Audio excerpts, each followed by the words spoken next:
We use it every single day. The internet is just woven into the fabric of our lives, right? From work to, well, everything. But how much do we actually get about the invisible architecture that runs our world? Okay, let's dive in, because today we are busting some of the biggest myths of the internet. Now, Henry David Thoreau wrote this way back in the 19th century, but wow, does it feel relevant today? It just perfectly captures this feeling that we've built something so incredibly vast and powerful, this global network, but maybe we've been so busy building it that we haven't really stopped to understand what it even is. And that's really the big question we're tackling in this explainer. The internet isn't some magical cloud. It's a real physical system, and it's got rules and quirks that are honestly widely misunderstood. So let's pull back the curtain. Okay, first things first, let's get the most fundamental idea straight. The internet isn't one single thing run by some central company. Nope. In reality, it's a massive, voluntary team-up between countless different networks. There's no CEO of the internet. No one is in charge. And this right here is a huge point of confusion for a lot of people. Think of it like this. On the left, you've got the internet. That's the actual infrastructure, the roads and highways. On the right, you have the services that run on it, like the web or email or streaming. Those are just the cars driving on the roads. They aren't the roads themselves. So you might be wondering, how do all these different networks cooperate if nobody's the boss? Well, the answer is protocols. Just think of them as the shared language or the rules of the road that every single computer agrees to follow. It's this common ground that lets a server in Tokyo talk to your phone in Toronto, no problem. And here's a brilliant way to picture how it all comes together. Your IP address, that's the street address for a big apartment complex. The protocol, like TCP or UDP, that's the specific building you're looking for. And the port number, that's the exact apartment. It gets the data to a specific app, like your web browser or your video game. It's a really beautifully organized system when you think about it. Which brings us to our first major myth. We have all seen those dramatic movie scenes, right?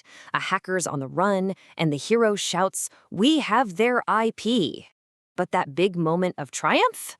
Yeah, it's mostly fiction. So let's just ask the question directly. Is an IP address some kind of digital fingerprint that points to one specific person or one specific computer? Well, the short answer is no, not even close. And here's exactly why. First off, your own laptop can have multiple IP addresses at the same time. Second, a single IP like Google.com that actually points to a massive farm of servers.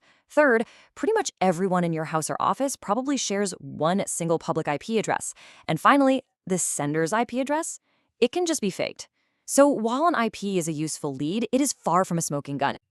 Now, this whole idea of identity leads us to our next set of myths, and these all center around the very tempting promise of being anonymous online. People often turn to tools like cryptocurrency, the dark web, or VPNs, thinking there's some kind of magic invisibility cloak. But the reality? It's a whole lot more complicated. Let's start with a really big one. There's this super common belief that cryptocurrencies like Bitcoin are the perfect anonymous way to send money around, totally hidden from governments and law enforcement. But this number right here tells a very different story. Remember that massive Colonial Pipeline ransomware attack? Well, the U.S. Department of Justice recovered millions in Bitcoin that was paid as ransom. How? Because these transactions are nowhere near as secret as people think. In fact, you don't have to take my word for it. Bitcoin's own website says it plain as day. The blockchain is a public ledger. Every single transaction is recorded forever for anyone to see. It's what we call pseudo-anonymous, not truly anonymous. The second your real identity gets linked to a crypto address, your whole history can be traced. Okay, so what about the dark web? Its name alone just conjures up these images of a digital underworld, right? A place that exists only for illegal stuff. But that's a really incomplete picture. See, the same technology that criminals use to stay anonymous, that's networks like Tor, which bounces communications all around the globe, is also an absolute lifeline for journalists, activists, and citizens living under oppressive governments. Major organizations like the New York Times and even Facebook have a presence there so people can access them securely and privately. And finally, the VPN, or virtual private network. The ads for these things promise they'll make you completely invisible online, like a digital ghost. And look, they are a fantastic tool for security, especially on public Wi-Fi, but total anonymity, that is a much, much higher bar.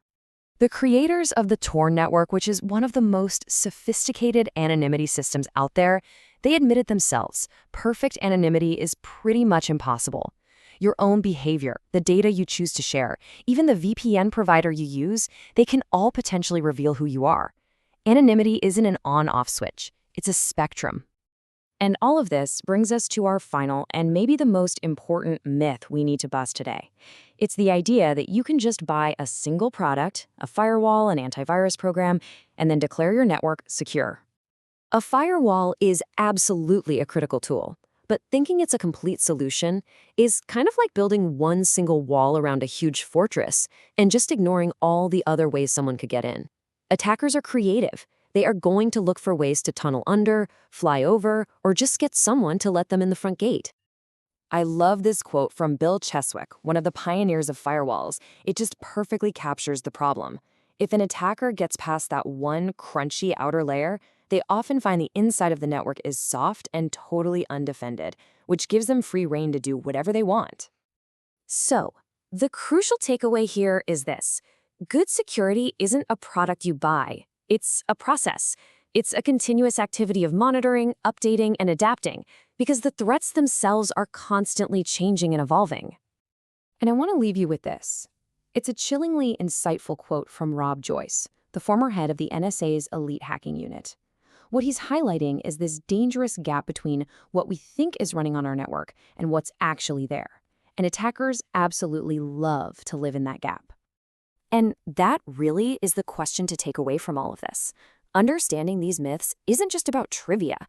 It's about shifting how we see the internet from a simple utility to a complex, dynamic environment.